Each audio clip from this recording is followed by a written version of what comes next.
Personnel, d'autant que c'est Madame Intermédiaire qui a la parole pour le groupe socialiste et apparenté. Merci, Monsieur le Président. Monsieur le Président, Monsieur le Ministre, Monsieur le rapporteur, cher Erwan, mes chers collègues, je tiens tout d'abord à saluer le travail de notre rapporteur, l'écoute du ministre de la Justice, et je tiens également à le remercier sur l'engagement commun qui nous a permis de convaincre le gouvernement de fixer des règles déontologiques qui s'imposent dans toute institution et prévalent désormais au sein du Conseil économique, social et environnemental. C'est en quelque sorte une norme ISO-déontologie que nous avons contribué à mettre en place. 5 observations. Cette réforme se traduit par la diminution d'un quart du nombre de membres de l'institution, qui passe de 233 à 175 membres, engendrant un déficit de représentation de certains acteurs. Je pense en particulier au secteur coopératif et solidaire et au monde universitaire et artistique. Cette décision satisfait des attentes populistes et conforte l'idée néfaste que nous sommes toujours trop nombreux à nous occuper de la chose publique. Une telle réduction n'apporte aucune garantie, ni du point de vue de la performance de la réflexion, ni de la qualité de la démocratie. Espérons que la qualité des rapports du CESE puisse être toujours au rendez-vous.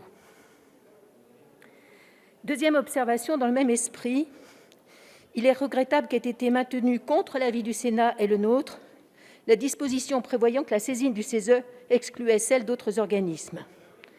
Si le CESE a vocation à être le carrefour des consultations, cet objectif aurait dû conduire la majorité à maintenir cette ouverture.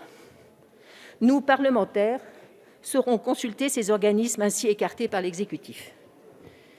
Nous avons combattu pour que l'outre-mer soit bien représentée en tant que telle. Elle l'est désormais, me semble-t-il, par 8 membres contre 11 auparavant. Troisième observation, l'ouverture du Conseil aux citoyens est un premier pas vers cette démarche participative qui trouve toute sa place dans notre système représentatif et s'impose pour renforcer la démocratie. Elle permet l'ouverture au débat public de thématiques clivantes et complexes. Elle conforte la légitimité des décisions qui sont prises ensuite par le Parlement. Elle favorise des politiques plus inclusives, prenant mieux en compte la diversité. Elle nourrit notre réflexion en nous faisant entendre d'autres voix que celles des lobbies, dont on ne méconnaît pas l'utilité, mais dont on mesure aussi les limites et les obstacles au changement. Ce que nous voyons de la Convention citoyenne pour le climat n'est sans doute pas l'exemple qui convertira les plus réticents à ce principe d'action. Mais là encore, il faut des règles claires, établies en amont de la consultation, organisant la prise de décision à venir, sans jamais méconnaître le rôle du Parlement. C'est ce que pourrait faire le nouveau CESE, en traitant par cette voie, dans l'indépendance par exemple, de la question des déserts médicaux ou de la fracture numérique. Il ne peut s'agir d'un outil au service d'un gouvernement, quel qu'il soit, qui souhaiterait de manière opportuniste et dangereuse contourner le Parlement. Quatrième observation, plusieurs dispositions sont inspirantes. Je pense notamment à l'abaissement du seuil des pétitions à 150 000 et l'ouverture de ces pétitions dès 16 ans. La possibilité de tirer au sort des citoyens dans le cadre de consultations publiques.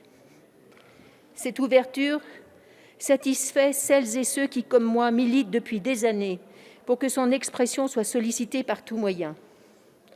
Un regret, le rejet de notre proposition d'introduire la possibilité pour une minorité de parlementaires de solliciter le Conseil afin qu'il ait recours à une consultation du public. Rappelons enfin que la parole citoyenne ne peut s'entendre comme être réservée à une seule institution et que notre Assemblée peut se saisir de cette ouverture pour devenir un Parlement davantage ouvert aux citoyens. En conclusion, mon groupe fait le constat que nous sommes loin de l'ambition espérée, loin de l'Assemblée du futur que nous avions envisagée dans la réforme des institutions avec le président Claude Barthelone.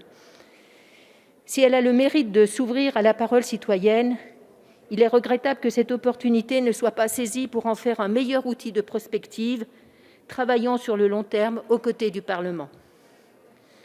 Les regrets ainsi exprimés et faisant application d'une sorte de théorie du bilan que nous utilisons en droit administratif, mon groupe votera majoritairement pour cette réforme. Quelques votes d'abstention accompagneront cette même analyse. Je vous remercie. Merci, madame la députée. La parole est à monsieur Christophe